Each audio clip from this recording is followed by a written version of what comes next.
घर में घुसकर जानलेवा हमला किया गया है। गला दबाकर मारने की कोशिश की गई है।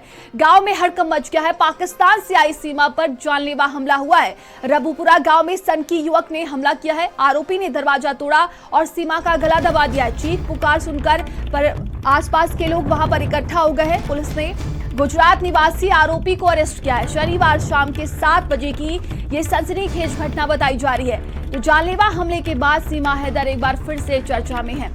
तो पाकिस्तान से आई सीमा हैदर पर देखिए जानलेवा हमला हुआ है। रबूपुरा गांव में सनकी युवक ने हमला किया है। देर रात की ये घटना बताई जा रही है। पुलिस अब पूरे मामले की जांच पड़ताल कर रही है और आरोपी को गिरफ्तार भी कर लिया गया है। ये बड़ी खबर हम आपको नोएडा से बता रहे हैं। तो पुलिस ने गुजरात निवासी आरोपी को अरेस्ट किया है। इस पूरे मामले की अब जांच पड़ताल की जा रही है। तो नोएडा में पाकिस्तानी सीमा हैदर पर युवक ने जानलेवा हमला किया है। शनिवार शाम को गुजरात के एक युवक जो सीमा के घर में घुसा और बताया जा रहा है कि आरोपी मेन गेट्स पर जोर जोर से पैर भी मारे और अंदर घुसते ही उसने सीमा का गला दबा दिया है।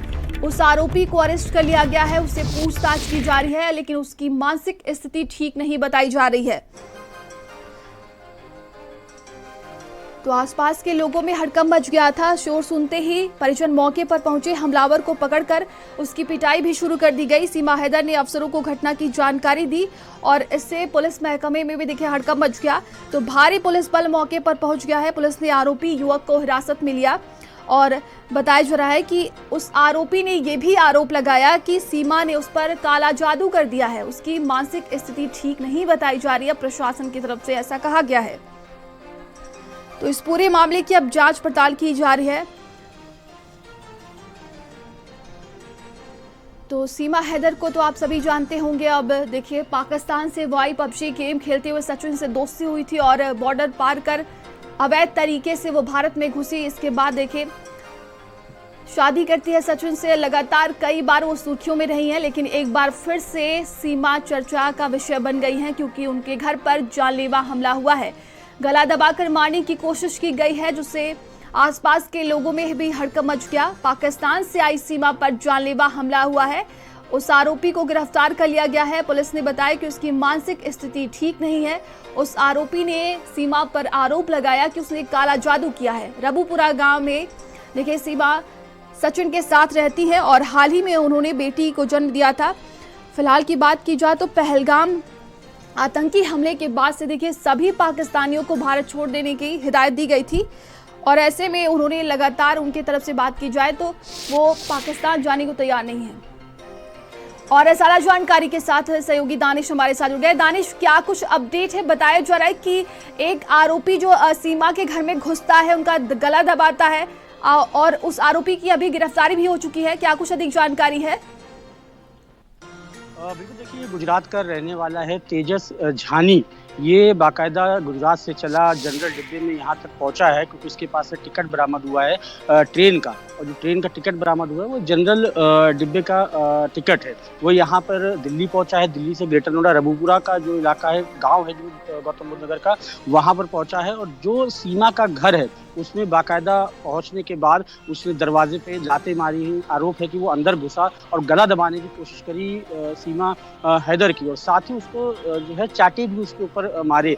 लगातार जब पहलगाम हमला हुआ तो हमले के बाद सोशल मीडिया पे लगातार ये जो है मुद्दा उठाया जा रहा था कि सीमा हैदर को भी वापस भेजा जाए। उसको भी क्योंकि वो भी यहाँ पर आई है, बिना वीज़ा के यहाँ रह रही है। हालांकि जो कोर्ट है, जिला न्यायालय ने बाकायदा उसको रहने की इजाज़त दी थी रबूपुरा में जब तक केस चल रहा है, क्योंकि इसकी जाँच भी बहुत हुई थी और जाँच अभी भी इसकी चल रही है। तो जिस तरीके से लगातार एक जो है सोशल मीडिया पर मुहिम चलाई गई और लोगों ने सीमा हैदर को वापस भेजने की बात कही कि हाँ उसको भी वापस भेजा जाए, क्योंकि पहलगाम हमला जो हुआ गुस्से में थे लोग। लिहाजा ये माना जा रहा है कि उसी मैसेजों से, उसी सोशल मीडिया प्लेटफॉर्मों से प्रेरित होकर ये युवक यहाँ तक पहुंचा है और उसने इस तरीके के जो है हरकत करी है। हालांकि 2 सिपाही जरूर वहाँ तैनात रहते हैं, लेकिन जिस वक्त ये हमला हुआ उस वक्त वहाँ पर कोई मौजूद नहीं था। जब वहाँ पर शोर मचाया गया, जो आसपास के लोग हैं वो इकट्ठा हुए, इस युवक को पकड़ा, उसके साथ मारपीट करी, उसको पुलिस के हवाले किया। पुलिस ने जब जब इससे पूछताछ करी है तो बताया गया है कि इसकी अभी तक फिलहाल जो पुलिस का कहना है कि इसकी जो मानसिक स्थिति है वो ठीक नहीं है। परिवार ने हालांकि जो तहरीर दी है उसमें कोशिश जो है मारने की कोशिश का आरोप लगाया गया है, लेकिन इसकी मानसिक स्थिति ठीक नहीं है, लिहाजा पुलिस ने 151 में इसका चालान किया और जेल भेजने की तैयारी करी जा रही है।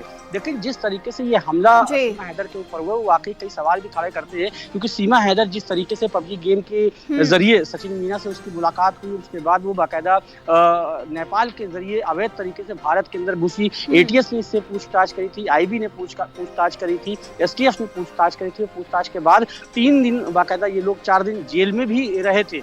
जेल के बाद जब जिला न्यायालय पूरा मामला पहुंचा था तो जिला न्यायालय ने इनको जमानत दी थी और ये कहा था कि रबुपुरा में फिलहाल अभी सीमा हैदर रहेगी। हालांकि कानूनी दांव पेचों की अगर हम बात करें, सीमा हैदर ने हर तरीके से अपने हथकंडे अपनाए। उसकी एक अभी कुछ दिन पहले ही एक बेटी को भी जन्म दिया है और बाकायदा उस बेटी का जो बर्थ सर्टिफिकेट है वो भी रजिस्टर्ड हो गया है उत्तर प्रदेश सरकार की जो वेबसाइट है। तो जो इनके वकील हैं एपीसी, उनका कहना है कि हमने राष्ट्रपति के पास अर्जी लगाई हुई है सीमा हैदर को यहाँ की नागरिकता, उसको शरणार्थी समझा जाए, नहीं उसको कोई घुसपैठिया समझा जाए। लेकिन जो ये हमला हुआ है, लेकिन ये भी सवाल उठता है कि जिस तरीके से आरोपी की गिरफ्तारी हुई, क्या वो रेकी कर रहा था? वो तभी घर में घुसा जब सीमा अकेली थी, आसपास कोई नहीं था, उसके घर में कोई भी नहीं था। प्रशासन की तरफ से क्या कहा गया है?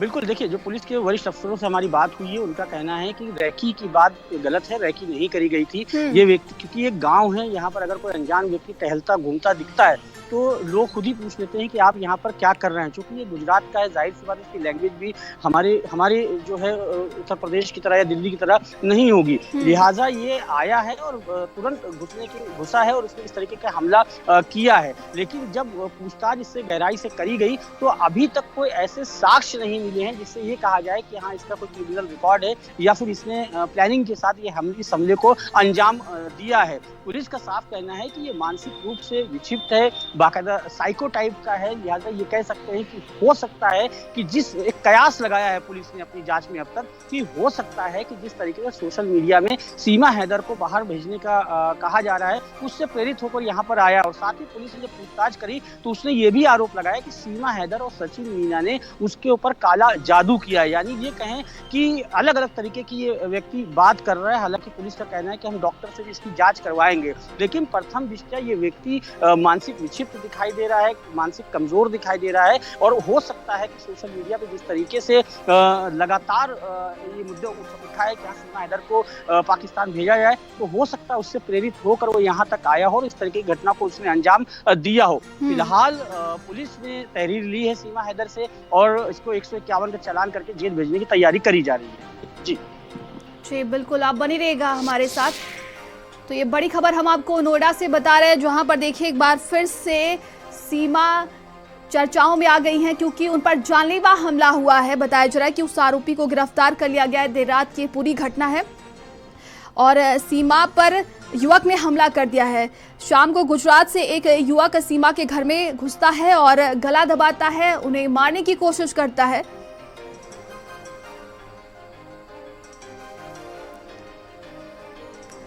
और सीमा हैदर के वकील एपी सिंह हमारे साथ जुड़ गए हैं।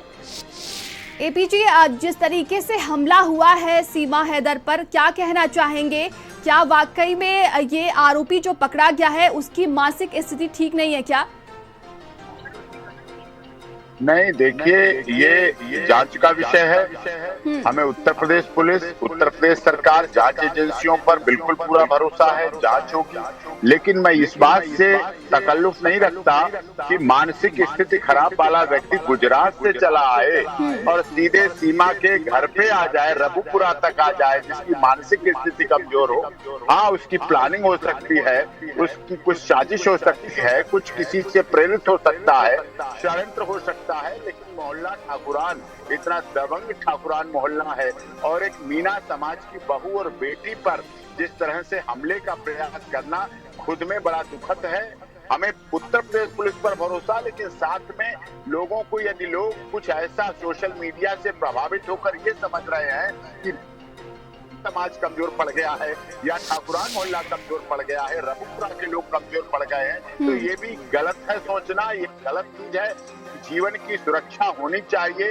ये माननीय न्यायालय के आदेश के भी अवहेलना है। जिस आदेश के अंतर्गत सीमा अपने रघुपुरा में ससुराल में रह रही है, उस आदेश का पालन भी करा रही, लेकिन जरा सा ही समय मिला अंदर की पुलिस वहां थी सुरक्षा में, लेकिन जैसे वो खाना वाना खाने इधर उधर थे, उतनी एकदम उसी बीच में ऐसा कर देना, दरवाजा को एकदम खटखटाना, खोलना, घुसना, ये सब चीज बहुत ही गलत है। और सोशल मीडिया को सोशल भेड़िया अगर बनाया जा रहा है तो उस पर भी पुलिस प्रशासन को काम करना चाहिए। अगर उससे प्रभावित होकर लोग ऐसा कर रहे हैं जो कि किसी की बेटी बहन की रक्षा नहीं हो पाएगी, इसके लिए निश्चित तौर पर उसकी मानसिक जांच से कैसे तकल्लुफ कर सकते हैं। गुजरात का रहने वाला व्यक्ति है, कहीं पागल खाने में होना चाहिए, कहीं रेलवे स्टेशन पर पड़ा होना चाहिए, कहीं भूखा प्यासा पड़ा होना चाहिए, लेकिन वो देखने में जब सही लग रहा है तो बातों से कैसे मान सकते हैं पागल है।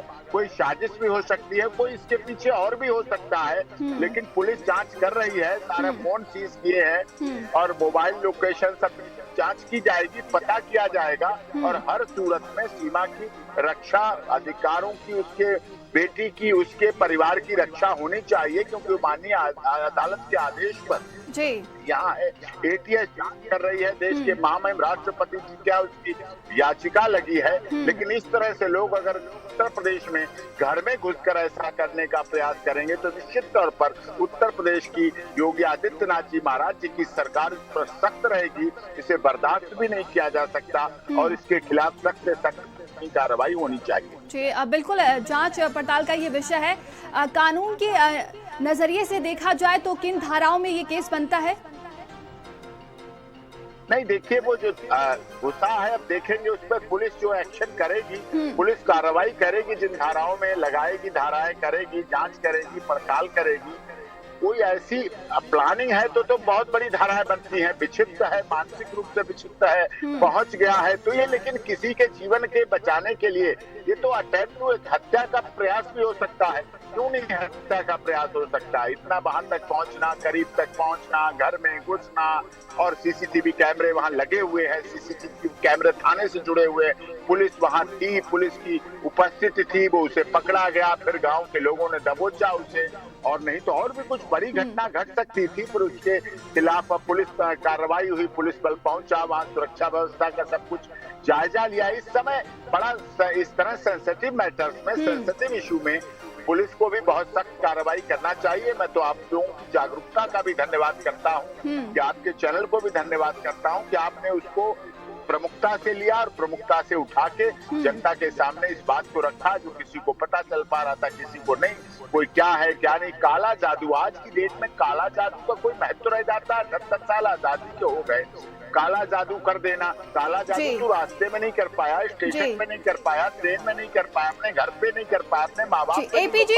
देखिए, अब पाकिस्तान से आई हुई है सीमा, और लगातार देखा जा रहा है कि भारत सरकार ने पहलगाम आतंकी हमले के बाद से सभी पाकिस्तानियों को जो है भारत छोड़ने के लिए कहा था, लेकिन जैसा कि आप बता रहे हैं वो यहाँ की बहू बन चुकी है। क्या लगता है जब ये जानलेवा हमला हुआ है, प्रशासन की क्या जिम्मेदारी बनती है? आगे भी उन पर अब ऐसे हमले हो सकते हैं क्या? नहीं, आगे तो सवाल ही नहीं, आगे पूरी सुरक्षा होगी। देखिए, धमकी तो लोग देते रहते हैं, मुझे भी धमकी देते रहते हैं, असामाजिक तत्व जो भारत में है वो भी देते रहते हैं, आस्तीन के सांप है वो भी देते रहते हैं। इस तरह से पाकिस्तान से भी लगातार सोशल मीडिया के माध्यम से भी ऐसा होता रहा है, लेकिन उस पर पुलिस सख्त है, पुलिस कार्रवाई करेगी निश्चित है। इंटेलिजेंस और आईबी है, वो सारी जांच करके, सीआईडी है, इन सब चीजों की सख्त से सख्त कठोर कार्रवाई करेगी। पुलिस अलर्ट है, उत्तर प्रदेश की पुलिस निश्चित तौर पर कठोर कार्रवाई करे, सख्त से सख्त एक्शन लिया जाए, उसमें लापरवाही न बरती जाए। ये कहे कि मानसिक विक्षिप्त है या जांच होगी, मानसिक विक्षिप्त कैसे माना जा सकता है जब वो सीमा को पहचानता है, घर को पहचानता है, रघुपुरा आना जानता है, रघुपुरा में घुसना रबुपुरा आसान नहीं है पहुंचना, गुजरात के व्यक्ति के लिए बिल्कुल आसान नहीं है पहुंचना। कोई भी मानसिक विक्षिप्त वाला व्यक्ति कभी नहीं पहुंच सकता जब तक कोई अलर्ट सीधा साधा व्यक्ति भी नहीं पहुंच सकता है वहां से पहुंचना। ट्रेन स्टेशन इतना कोई वो इंडिया गेट नहीं था जो कोई भी पहुंच जाए। वो गांव है, गांव में घर है, घर में लोग रहते हैं और सबको पता भी है, पुलिस वहां रहती है। सरकार ने जो आदेश दिया है, क्या सीमा हैदर पाकिस्तान वापस जाएंगे क्या? नहीं, सीमा हैदर का केस इससे जो माननीय गृह मंत्रालय का आदेश है उससे बिल्कुल डिफर है। उससे इसका मतलब नहीं है, उससे उसका कोई लेना देना नहीं, क्योंकि वो माननीय अदालत के आदेश पर है नंदिनी यादव जी, वो बिल्कुल मामला अलग है। वो देश के मामले में राष्ट्रपति जी का याचिका लगी हुई है, एटीएस की जांच चल रही है, माननीय न्यायालय के आदेश पर वहाँ यहाँ रह रही है। जी, भारत समाचार से जुड़ने के लिए आपका बहुत बहुत शुक्रिया। और देखिए, हमारे साथ सीमा और सचिन के वकील जुड़े थे जो कि बता रहे थे जिस तरीके से जानलेवा हमला हुआ है। पुलिस अब इस पूरे मामले की जांच पड़ताल कर रही है और देखिए लगातार अगर बात की जाए तो अब ये पूरा चर्चा का विषय बना हुआ है।